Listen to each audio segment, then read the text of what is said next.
Good morning, everyone. Cool. I'm Richard Miller, and I'm going to talk to you today about the service container, and we're going to go a bit beyond just the basic stuff. So a bit about me first. I'm a software engineer at Sensio Labs UK. I've got about 8 years commercial PHP experience now. May or may not know me as Mr. R. Miller on Twitter. Okay, so PHP applications now, that we've moved on quite a lot from how things were. It's no longer this sort of tangle of code, sort of spaghetti code that's really difficult to work with and not testable or reusable. And one of the big things that's got us there, I think, is especially with Symfony 2, is like we're adopting the principles of dependency injection. And Sur Symfony, on adopte des principes d'injection de dépendance. Instead of, instantiating all our dependencies and things and not being able to change them, we're moving to making all the Et au lieu d'avoir des extensions d'interdépendance, explicit and on va injecting them in. on fait des classes de dépendance très explicites. In control of the code ourselves and writing it, then it's great. We can Et quand on contrôle nous-mêmes le code et qu'on l'écrit, c'est assez génial. We can write setters to inject On peut those in. s'assurer Doing this and working with service containers is pretty de straightforward. les injecter les uns dans les autres. Et c'est assez simple, c'est assez en ligne droite. Mais malheureusement, on n'est pas toujours en contrôle du code. Parfois, on travaille avec des codes. On peut pas, par exemple, on veut travailler avec une bibliothèque. On ne veut pas tout réécrire. Et ça ne suit pas toujours les paradigmes de bon code que nous avons.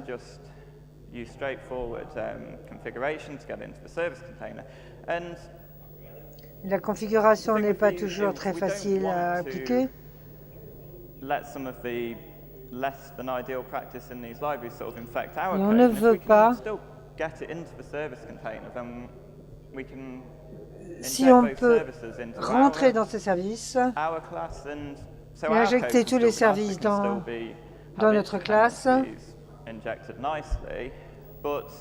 ça peut avoir ses dépendances, ça peut être injecté de façon agréable, mais une fois que c'est dans le conteneur de service, on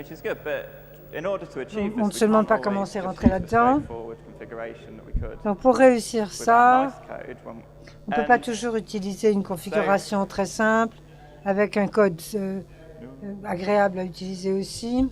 So today I'm going to sort of talk to you a bit about the sort of trying to get the most out of the service container, some of these additional options, things that we can do to, donc, afin d'avoir le mieux de votre conteneur de service, grâce à Symfony numéro 2,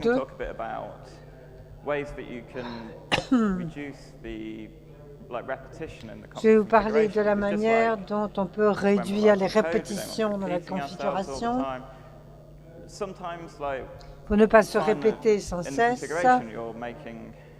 You're injecting the same services over and over again into different things, and it would be nice to be able to reduce the repetition now as well. Parfois, ce serait assez agréable de pouvoir réduire les réitérations, les redondances, etc. On va également regarder comment on fabrique un conteneur et quelle est la configuration, comment est-ce qu'on charge cette configuration et les différentes manières de travailler avec.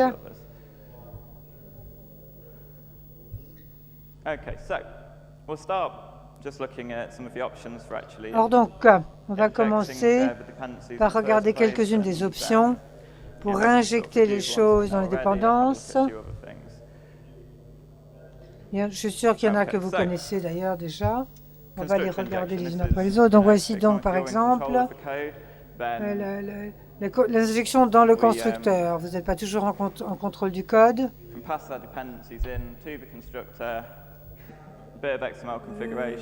Donc on peut passer la dépendance dans le constructeur, faire ce type de considération, de classe. On va passer un service mailer. Vous avez ce genre de choses quelquefois. Et vous n'êtes pas limité à ce type de service d'injection. Quelquefois, il y en a qui demandent beaucoup de paramètres, mais c'est encore quelque chose qui est assez simple à faire.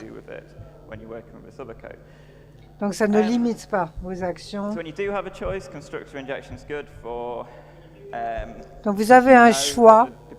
C'est pas mal d'injecter dans le constructeur, parce que vous savez que les dépendances sont injectées sans mauvaise surprise et vous pouvez continuer à l'utiliser autre part dans le code. Vous savez également qu'une fois que ça a été injecté, c'est fait.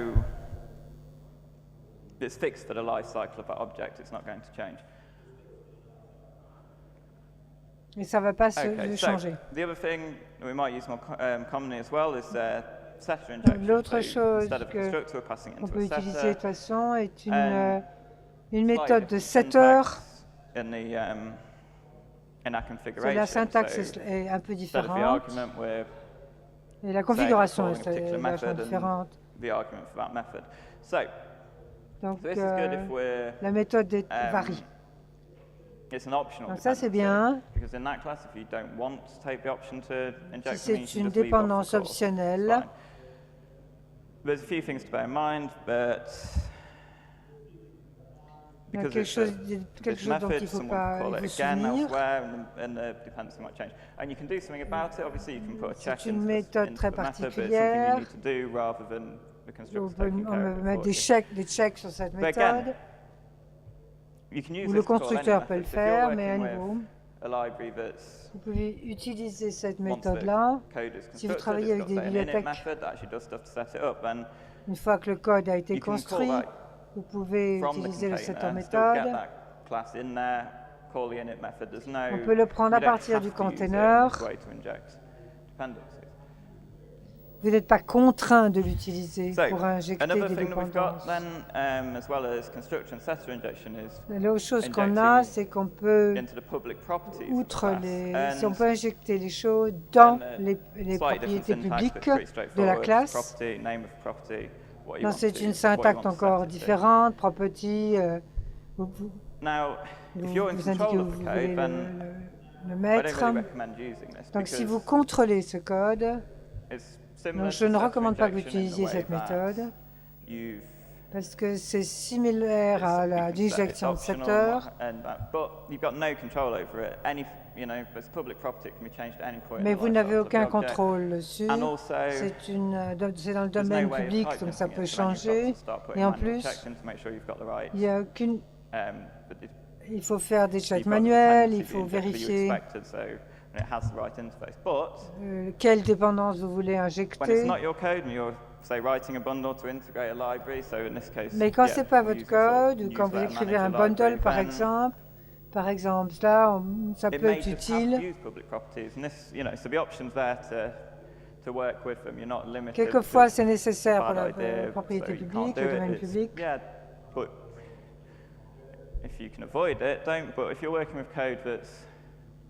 En tout cas, si vous pouvez l'éviter, il vaut mieux l'éviter. Si vous êtes contraint d'utiliser parce que c'est un domaine public, il n'y a pas le choix. Dans ce cas-là, vous pouvez travailler avec ce code-là à partir de votre container. Maintenant, vous pouvez intégrer des objets créés par vos usines. Et ça, c'est génial. Si vous travaillez avec des classes qui s'injectent directement, mais parfois, quand on travaille avec d'autres sortes de bibliothèques, on peut utiliser des méthodes de factory ou de classe pour créer des objets. Donc, on ne peut pas avoir uniquement les containers de service. Il faut utiliser les factories, les usines. Ce qui est bien, le service container accepte tout ça, c'est pas beaucoup plus compliqué. Par exemple, dans notre bibliothèque de gestion, nous voulons changer maintenant et intégrer une méthode d'usine statique. Donc, on ne peut plus simplement ajouter un service, il s'agit là d'une classe. on va injecter autre chose. Fortunately, this isn't a massive Heureusement, problem because there's a few extra attributes that you can add to the service definition. c'est pas un véritable problème parce qu'on peut avoir besoin d'intégrer une méthode d'usine statique, comme ça, ou de configurer le conteneur pour spécifier la classe, ou spécifier la classe d'usine, la méthode,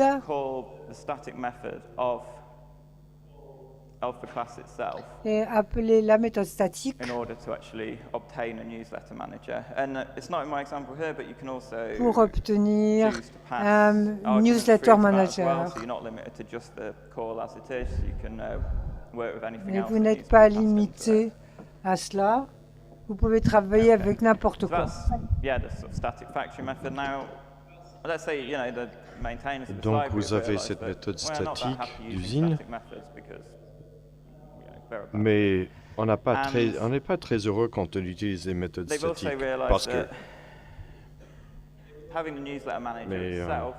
on se rend compte qu'avoir le gestionnaire de newsletter, il gère la création, c'est pas idéal. Ça casse, etc. Et on utilise une classe séparée, factory. Et ce n'est plus une méthode statique. Donc, il faut en fait avoir une instance de la classe factory pour pouvoir créer le gestionnaire de newsletter. On peut le gérer, mais bon, il y a quelques changements à prendre en considération. Mais la clé, c'est que puisqu'on a besoin d'une instance de factory, on peut le créer comme un service, parce que c'est ce que fait le conteneur. Il crée des instances de services lorsqu'on en a besoin. Donc on fait cela en tant que service et on se réfère à l'autre service. Donc au lieu de Factory Class, on utilise Factory Service Attribute et la méthode afférente. Et après, on injecte un newsletter manager dans quelque chose et le service container sait à ce moment-là qu'il a besoin d'utiliser Newsletter Factory Service. Si ça n'existe pas, on va le créer ou ça sera créé pour nous et après on va utiliser un create méthode. Et si on a... Bon, c'est plus qu'une simple option. Si vous êtes chargé de ça, vous allez me dire que vous n'avez plus besoin de vous inquiéter pour l'utilisation des factories, etc. Parce que les boulots vont être gérés par le conteneur de service pour nous. Mais dans d'autres cas de figure, des gens peuvent s'en servir avec un conteneur. Ils pouvaient faire avec, par exemple, injection de propriété, faire des calls à des méthodes aléatoires, etc. Bon. L'une des choses par rapport à l'écriture de cette config, vous pouvez finir avec beaucoup de configurations. Vous pouvez vous répéter, vous allez appeler des mêmes méthodes encore et encore. Et on veut réduire la répétition au niveau du code. Et on aimerait bien également réduire la répétition dans la configuration. Et si on veut changer quel est le service qu'on va injecter, eh bien on peut le changer à un seul endroit plutôt que de le chercher, de le remplacer dans 10 endroits différents. Donc, il y a plusieurs manières de procéder et je vais d'abord parler d'une méthode que vous ne pouvez pas avec Symfony 2. Et la raison que vous ne pouvez pas le faire avec Symfony 2, c'est que on pouvait le faire auparavant dans une version ancienne, en bêta, avant que ce soit stable. On pouvait utiliser cette injection d'interface.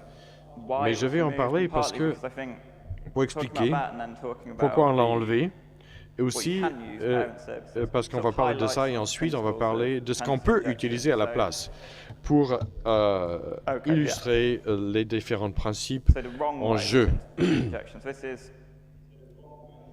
Donc on va commencer par la mauvaise façon, si vous voulez. À la surface, on dirait que c'est bien. On va réduire la configuration, c'est une bonne chose, mais il y a des questions fondamentales qui se posent, il y a des impacts. Ce n'est pas sans conséquences. Donc il s'agit de quoi, l'interface injection? Eh bien, pour pouvoir s'en servir, il faut trouver un class interface. C'est une bonne chose. Dans ce cas, on va utiliser cette injection avec la méthode mailer et on utiliser l'interface mailer. Et dans la configuration, on peut fixer, on peut rajouter une section interface séparée de la partie service et on va dire que pour cette interface, voici le service que je veux injecter. Et chaque service que vous allez créer, on a une classe qui a cette interface, il faut aussi également avoir l'injection du mailer et ensuite on n'a plus besoin de spécifier pour chaque instance. On a 10 classes qui vont le mettre en œuvre, et bien on n'a pas besoin à ce moment-là de spécifier 10 fois. On peut le faire qu'une seule fois pour l'interface et ensuite, toutefois, il y a quelques problèmes qui se posent à ce niveau-là. On est en train de nous lier au code. On n'est plus, ce n'est plus propre, si vous voulez. On ne fait plus une séparation entre la configuration et le code. Le problème, c'est que si vous avez 10 classes qui utilisent cette interface et si vous l'utilisez pour injecter le mailer, et si vous voulez qu'il y en ait 5 qui aient un mailer et 5 qui aient un mailer différent, par exemple, vous ne pouvez pas le faire, pas facilement en tout cas. Il faudrait entrer dans le code et dire ça, maintenant on a ça, les autres ont ça comme interface, etc. Pas joli. Et donc, parce qu'il faut changer le code au lieu de changer les configs. Et ce n'est pas vraiment très réutilisable dans un projet, ça marche, dans un autre ça ne marche pas. Eh bien, ça ne sert absolument plus à rien. Donc, vous avez un problème, n'est-ce pas? Parce que vous ne pouvez pas réutiliser. Il faut faire la maintenance de différentes versions pour les différentes interfaces. Bref. Donc, on peut utiliser ces dépendances optionnelles. Par exemple, on peut dire pas d'exjection pour telle instance. Et l'autre, on ne peut pas le faire, mais il faut rentrer dans le code. Et on va dire, voilà, on a déplacé l'interface. Donc, on perd cette propreté. Et ce qu'on veut, c'est que ce soit propre. On veut avoir un code, on écrit une fois, et on veut que tout fonctionne ensemble, quelle que soit la config, et d'être capable de changer la config seulement, sans toucher au code d'un projet à l'autre. Avoir cette capacité de, comment dire, de le câbler différemment à chaque fois. Mais par contre, ce que vous avez dans ce conteneur, c'est le concept de service parent. On arrive à faire quelque chose de similaire, mais sans le bordel afférent.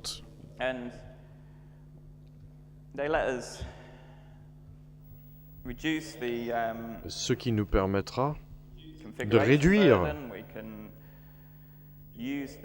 le poids de la configuration. On utilise les services parents pour gérer la répétition, mais on n'est pas lié à quelque chose qui ne peut nous tirer que vers le bas. Pareil que pour le code, on peut réduire la répétition en disant qu'on va faire une extension de cette classe abstracte et on aura plus de choses. On aura différentes classes qui ont le même jeu de méthodes. On a un mailer, on a un formateur d'email dans ce cas précis, à l'intérieur de la classe, et on a plusieurs choses qui ne seront pas. Donc on peut sortir les méthodes, on peut les mettre dans la classe parent pour la répétition. Et ensuite, on peut faire des choses, on peut faire quelque chose de similaire dans la configuration. Ici, vous avez plusieurs services. En haut, vous avez un service abstract. Et la méthode est définie, cette mailer, et on indique que c'est abstract. Donc, ça veut dire que vous ne pouvez pas injecter ce service directement dans autre chose. On ne peut pas le demander. On peut pas Si vous le demandez directement du conteneur, vous aurez une erreur. Mais ce qu'on peut faire, c'est avoir différents services qui vont hériter de ces services. Pour le newsletter manager, la carte de vœux, etc. Et avec cet attribut, ça va hériter les services supérieurs. Et bon, à ce moment-là, lorsque vous allez formuler une requête pour un de ces services du conteneur ou injecter dans autre chose, eh bien, cela va hériter le jeu des méthodes et ça va être appelé dans la création de ce service. Donc, on peut commencer à avoir un seul endroit où on définit tout un ensemble de choses par le biais d'héritage de services supérieurs. Ce qui est bien avec ça, c'est qu'on peut faire des changements. On peut effectuer juste dans les services. On n'a pas besoin de s'inquiéter de changer le code.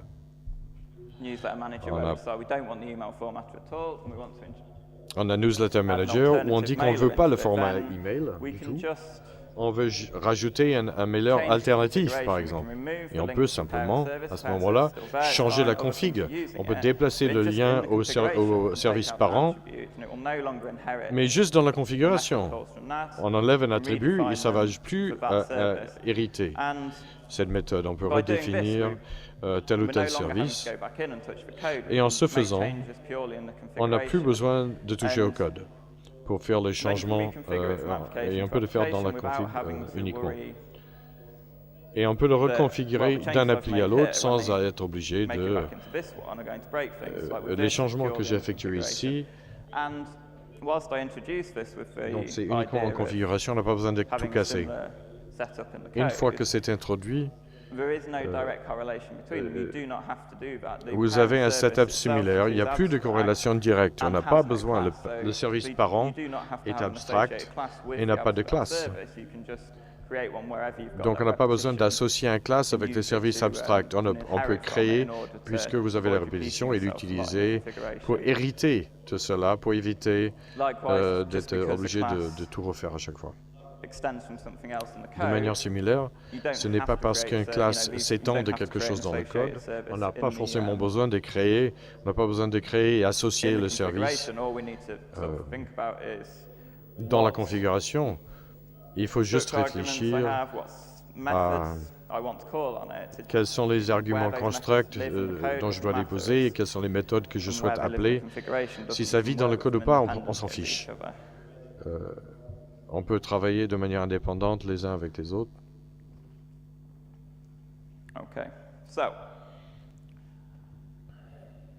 Donc voilà. Comment comprendre le processus de compilation des conteneurs services?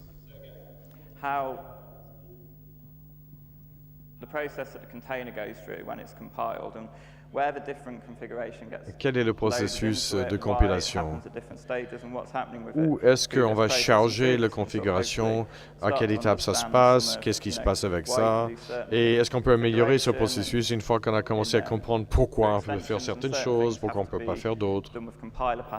Pour les extensions, certaines choses, il faut avoir plusieurs passes de compilation et pourquoi on a besoin et pourquoi parfois on n'a pas besoin de ces différentes passes.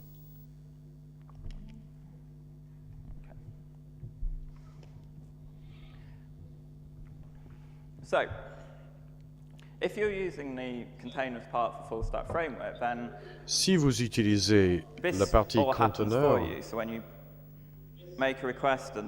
en dehors du framework, voilà ce qui se passait avant. Vous faites une requête, l'appli le récupère et le conteneur est mis en place basé sur les fichiers de configuration, les bundles, les extensions, etc. Ensuite, tout est compilé. Mais une partie du processus de compilation comporte une efficacité. Au lieu de travailler avec ces définitions directement, ça devient un code plus rapide pour créer la classe pertinente et la bonne méthode, etc. Mais ce n'est pas au moment de la demande du service. On ne cherche pas les définitions du parent. C'est dans le processus de compilation que cela se passe. Cette complexité est enlevée et ça devient très efficace. Et si vous utilisez le composant indépendant, standalone, et si vous voulez l'intégrer avec autre chose, tout cela se passe, mais ça ne se passe que lorsque vous appelez la méthode compile explicitement. Donc, work with Symfony 2 as a framework and made a bundle, then one of the things that gets created in the dependency injection folder of that si vous en faites un bundle, une des choses qui est créée dans l'injection de dépendance, c'est des classes d'extension.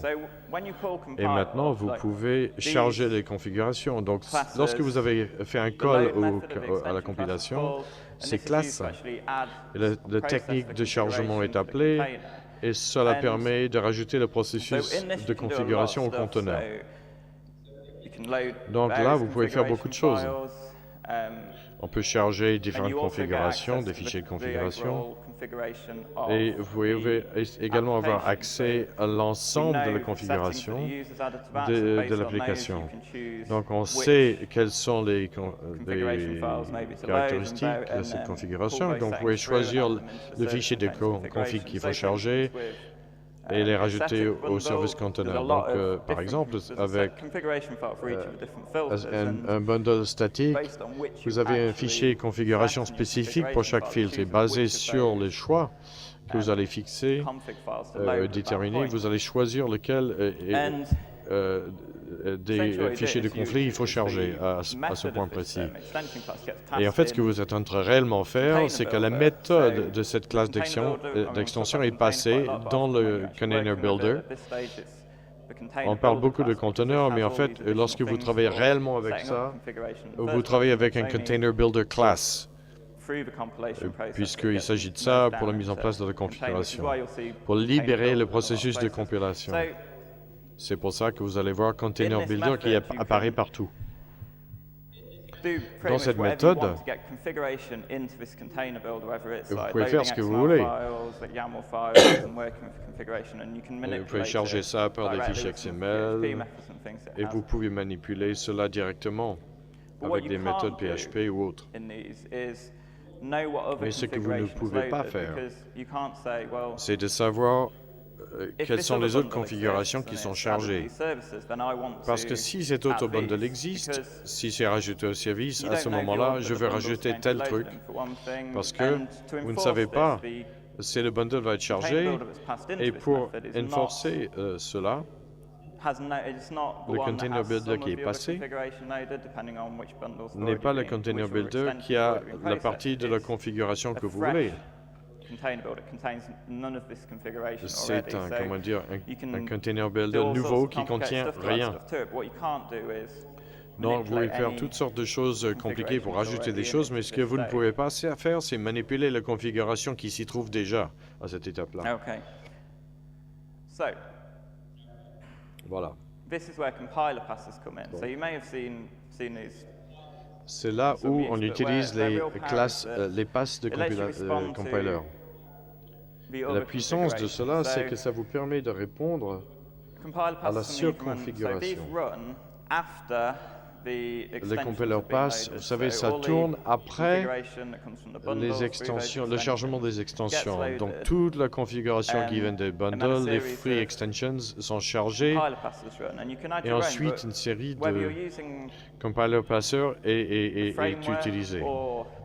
Que vous utilisiez le framework ou que vous utilisiez un standalone, ou le conteneur en tant que standalone, vous rajoutez des passes de compiler. C'est ça qui va être utilisé lors du processus de compilation. Donc, il y en a plusieurs qui tournent, qui font des vérifications pour être sûr que le config va bien, pour vérifier que vous avez bien défini les classes pour les services, pour être sûr que vous avez cherché des références circulaires qui peuvent vous poser problème. C'est vraiment à cette étape-là qu'on va effectuer ces vérifications pour identifier d'éventuelles exceptions. Il y a une autre couche qui va tourner plus tard, qui fait le vrai travail de rendre les choses plus efficaces. On va fusionner. Si vous avez par exemple un service parent qui le rajoute aux définitions du service et qu'il enlève des services abstracts pour ne pas produire un goulot d'étranglement à ce niveau-là. On commence à faire des requêtes pour les services. Et tous les paramètres sont résolus. Donc, lorsque vous demandez des services, il a besoin d'un paramètre. Il n'a pas besoin de courir partout pour le trouver. Une fois que tout est en place, vous ne pouvez plus faire ces changements non plus. On est vraiment en train de séparer le processus de la configuration, de la mise en place de l'utilisation de ces services.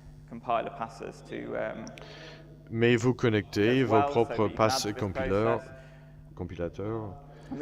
aussi pour que vous puissiez compléter ce processus.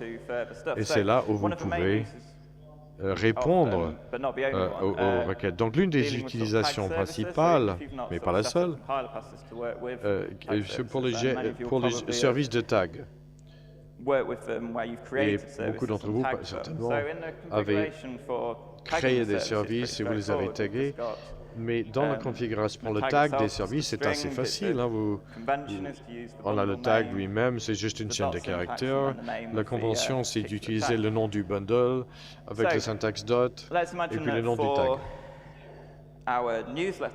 Imaginons pour un moment que pour notre serveur de gestionnaire de newsletter, il y a le bundle, il y a un variable. Vous pouvez avoir différents formateurs au gestionnaire de newsletter pour les emails.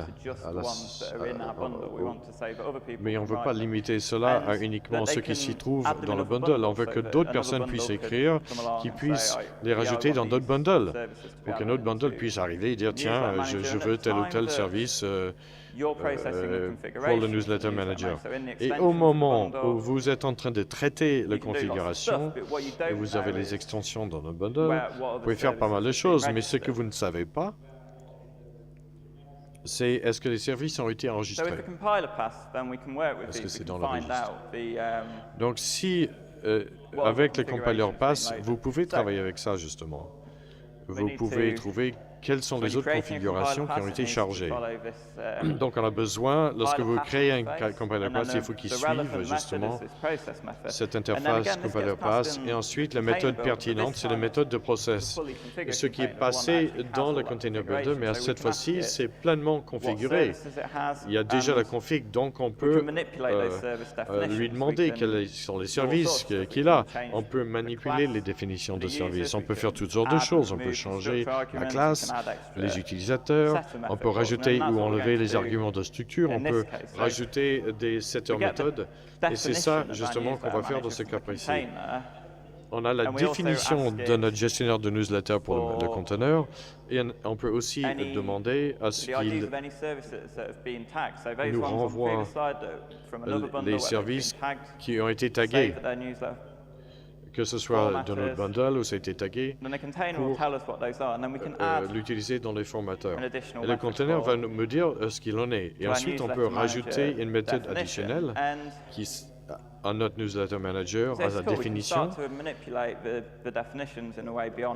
C'est cool. On peut commencer à manipuler les définitions d'une manière qui va bien au-delà de ce qu'on aurait pu faire autrement. L'une des choses dont il faut rester conscient, c'est que vous n'êtes pas en train d'obtenir les services en tant que tels et les rajouter dans le service de newsletter manager. On est en train de manipuler les définitions de services. C'est très différent. On est en train de rajouter des calls vers des méthodes de configuration comme si on les avait rajoutés dans l'XML. Mais ça n'entre en jeu que si le newsletter manager on a la requête du conteneur si c'est injecté dans le service. Si vous ne le faites pas lors de la requête, alors rien ne va être créé. C'est juste la définition du changement. Non, c'est la définition qui va changer. Pardon. Donc, si vous travaillez avec le framework, l'endroit où il faut rajouter ces passes, c'est la classe où il y a le bundle lui-même. Lorsque vous générez le bundle, ça vit dans la racine du bundle. Et cela contient des méthodes qui sont appelées, et la méthode qui est appelée très en amont. Donc, lorsque le bundle est enregistré avec le kernel, en fait, on prend le container builder et à ce moment-là, c'est avant, c'est bien en amont de tout le reste. Donc, on prend le container builder et on va enregistrer les compiler pass avec ça. Si vous utilisez le conteneur seul, juste cette ligne-là, vous avez container pass et vous voyez à quelle étape vous allez la rajouter, pourvu que vous le fassiez avant de faire un appel au compiler, de faire la compilation.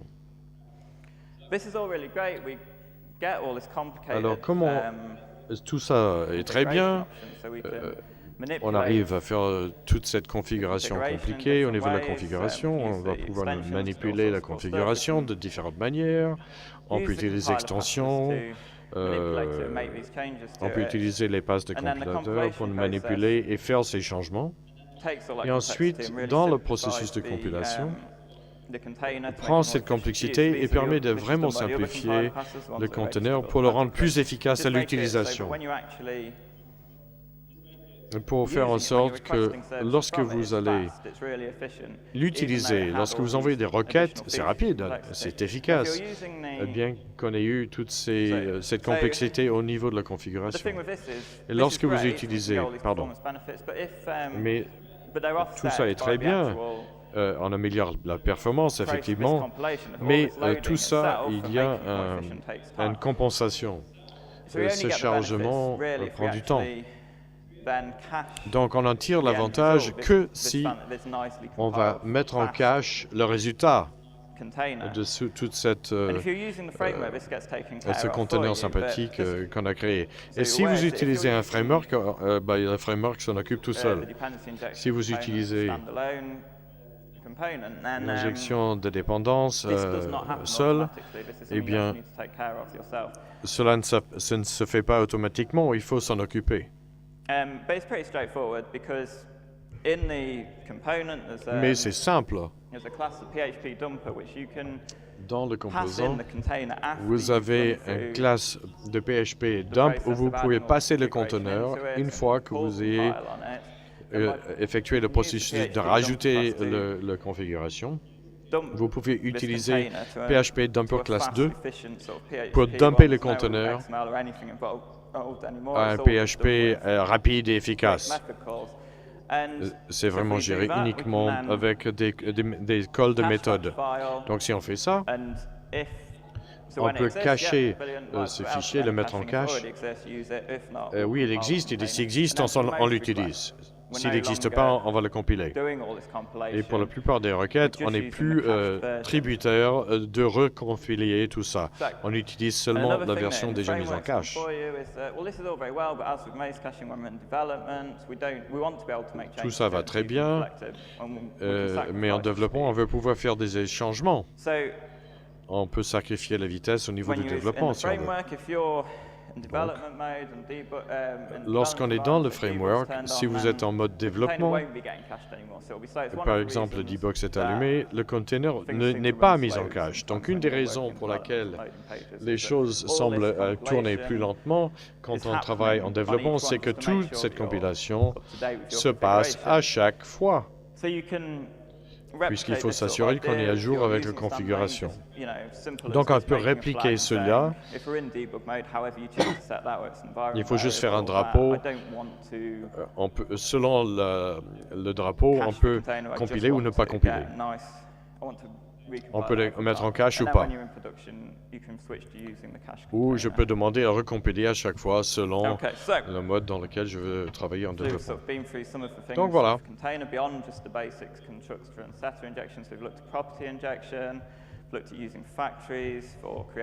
On a travaillé d'injection de propriétés, on a parlé de factories pour créer les codes.